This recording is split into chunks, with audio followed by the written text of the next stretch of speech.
ভয় লাগতেছে আপনাদের? ভয় লাগতেছে? সেদিনকার পরিস্থিতি কেমন হবে? ভয়ঙ্কর হবে সেই দিনটা, কেউ কাউকে চিনবে না।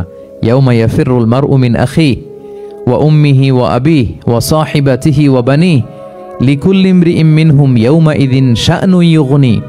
ভাই ভাইকে দেখে পালাবে, পরিচয় দিবে না। বন্ধু বন্ধুকে দেখে পালাবে, স্বামী স্ত্রীকে দেখে পালাবে, প্রিয়তমা স্ত্রীকে পরিচয় দিবে না, কলেজের টুকরা সন্তানকে পরিচয়, কেউ কাউকে চিনবে না। সবাই নাফসি নাফসি, সবাই নাফসি নাফসি।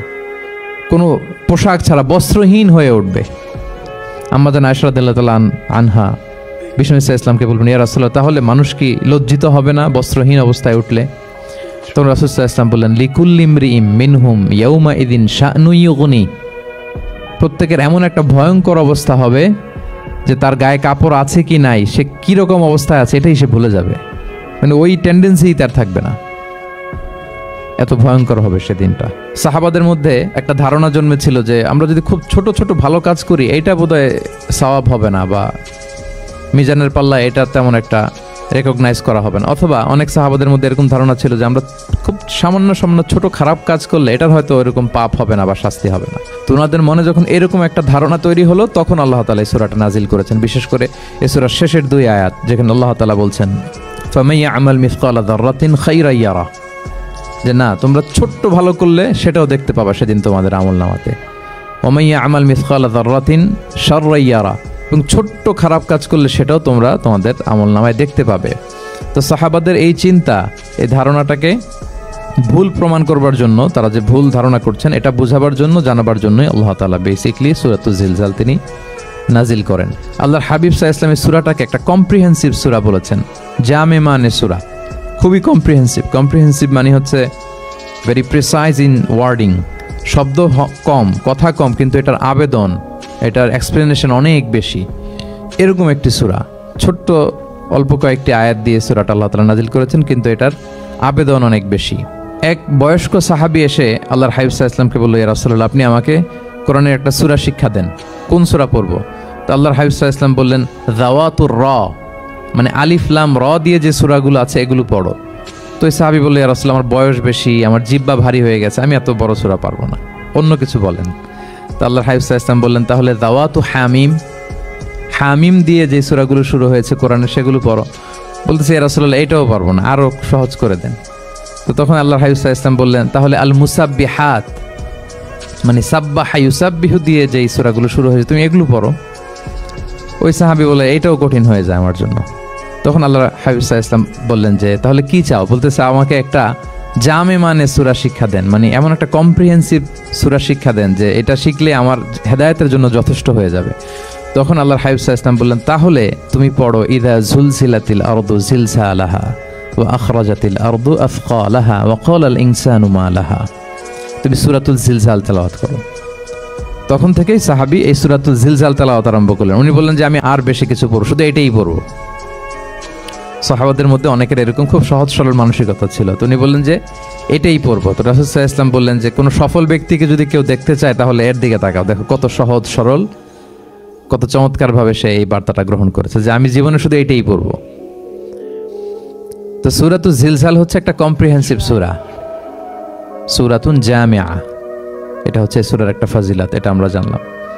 আবার আল্লাহর হাবিব সাল্লাল্লাহু আলাইহি ওয়াসাল্লাম সূরাকে কোরআনের অর্ধেক বলেছেন। আল্লাহর হাবিব সাল্লাল্লাহু আলাইহি ওয়াসাল্লাম ইরশাদ করেছেন, ইযা যুলজিলাতিল আরদু তা'দিলু নিসফাল কোরআন। সূরাতুল জিলজাল এটা কোরআনের অর্ধেক, কোরআনের অর্ধেক। আপনারা এরকম শুনেছেন যে সূরা ফাতিহাকে বলা হয় কোরআনের অর্ধেক, তারপর সূরাতুল ইখলাসকে বলা হয় সুলুসুল কোরআন, কোরআনের 1/3। তো এটার অর্ধেক বলার কারণ হচ্ছে কোরআনে অর্ধেক বলা হয়েছে দুনিয়ার কথা, অর্ধেক বলা হয়েছে আখিরাতের কথা, পরজগতের কথা, লাইফ আফটার ডেথের কথা। তো যেহেতু এই সূরাটা আখিরাতকে কভার করে, তাই সেজন্য কেমন যেন এই সূরাটা পুরো কোরআনের অর্ধেক। আল্লাহ তাআলা আমাদেরকে, আমরা যখন আল্লাহর কাছে কল্যাণ কামনা করি, আল্লাহ বলেছেন এইভাবে বলো, রব্বানা আতিনা ফিদ দুনিয়া হাসানা ওয়া ফিল আখিরাতি হাসানা ওয়া কিনা আযাবান নার। হে আল্লাহ, আপনি দুনিয়ার কল্যাণ আমাদেরকে দান করেন, পরজগতের কল্যাণ দান করেন, আমাদেরকে আগুনের শাস্তি থেকে রক্ষা করেন। তাহলে দুনিয়া আখিরাত দুইটার কম্বিনেশনে।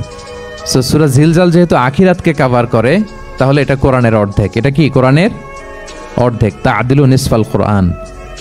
সূরাতুল জিলজাল তা'দিলু নিসফাল কোরআন, এটা কোরআনের অর্ধেক। তাহলে দুইটা আমরা ফাদিলাত বা ভার্চু জানতে পারলাম এই সূরার। 1 নম্বর হচ্ছে এটা একটা কম্প্রিহেন্সিভ সূরা। 2 নম্বর জানতে পারলাম এটা কোরআনের অর্ধেক, নিসফুল কোরআন। আচ্ছা, এবার আমরা সূরার তাফসিরে চলে যাই। আল্লাহ তাআলা ইরশাদ করছেন, ইযা যুলজিলাতিল আরদু জিলজালাহা, যখন এই পৃথিবীটাকে প্রকম্পিত করা হবে। প্রিয় ভাইরা, বেসিকলি এই 8 আয়াত বিশিষ্ট সূরাটার মধ্যে আমরা 2টা ভাগ করতে পারি। প্রথম 5 আয়াতে আল্লাহ তাআলা কিয়ামতের বিভীষিকাময় পরিস্থিতির একটা চিত্রায়ন এখানে এনেছেন, পিকচারাইজ করেছেন যে কিয়ামতের যে সময়টা হবে এটা কেমন হবে, এটা আল্লাহ তাআলা চিত্রায়িত করেছেন। সূরাকে মনোযোগ দিয়ে যদি আপনি পড়েন, অনুধাবন করেন, মনে হবে যে কিয়ামতের চিত্রটা আপনার চোখের সামনে ভেসে উঠেছে। তো 8 আয়াত বিশিষ্ট এই সূরার প্রথম 5 আয়াতে আল্লাহ তাআলা তিনি কিয়ামতের বিভীষিকাময় পরিস্থিতির একটা বর্ণনা হাজির করেছেন। এরপর শেষের 3 আয়াতে কেমন করে আমাদের আমল নামা পেশ করা হবে, আমরা যা করি ভালো কিংবা মন্দ, এটাকে লিখে রাখা হয়, এটাকে রেকর্ড করে রাখা হয়। ওই আমল নামাটা আবার একদিন আমাদের হাতে পেশ করা হবে। ওই সময়টা কেমন হবে, ওই দৃশ্যটা কেমন হবে, এটা আল্লাহ তাআলা বলেছেন। আমি আবারও বলি, সূরার আয়াত সংখ্যা কত? 8। তো প্রথম 5 আয়াতে আল্লাহ তাআলা কিয়ামতের বিভীষিকাময় পরিস্থিতির বর্ণনা দিয়েছেন, আর শেষের 3 আয়াতে আমাদেরকে যে আমাদের আমল নামা পেশ করা হবে তার একটা চিত্র তুলে ধরেছেন। এবার মোটামুটি সহজ হয়ে আসছে না ব্যাপারটা?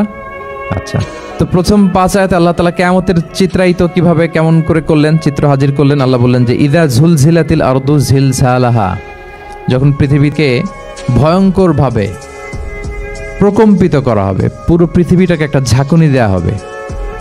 এই সূরার নামই হচ্ছে ঝাঁকুনি দেওয়ার সূরা। ঝাঁকুনি, জিলজাল মানে হচ্ছে শেকিং, আর্থকোয়েক, ভূমিকম্প, ভূকম্পন।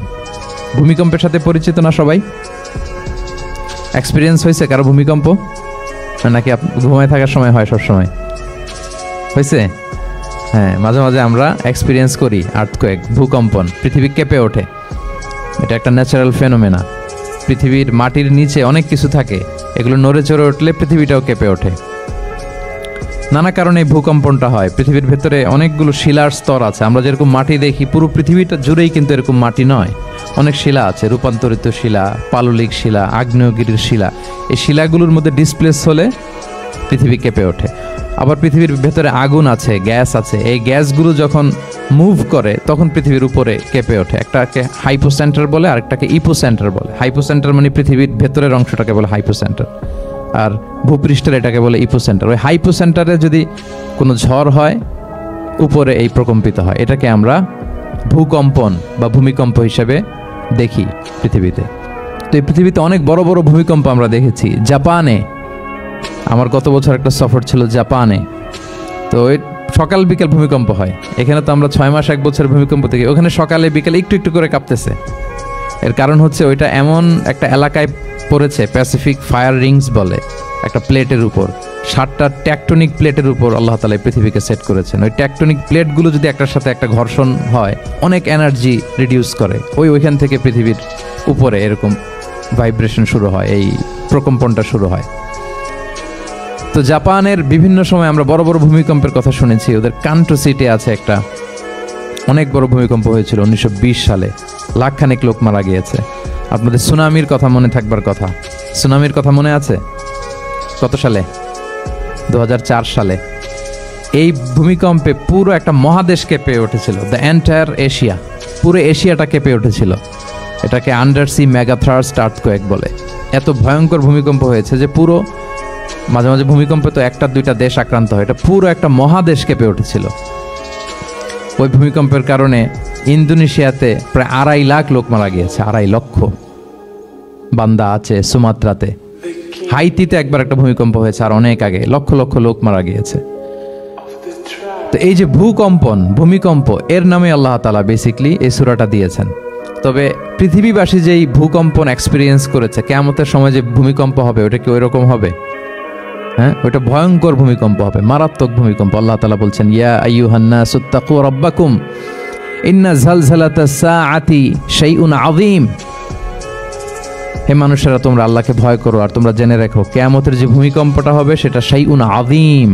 আযীম শব্দটা আল্লাহ যে কোনো জায়গায় ব্যবহার করেন না। যেটা খুব ভয়ঙ্কর হয়, মাত্রাতিরিক্ত, লিমিট ছাড়িয়ে যায়, ওটার ক্ষেত্রে আল্লাহ তাআলা আযীম বলেন।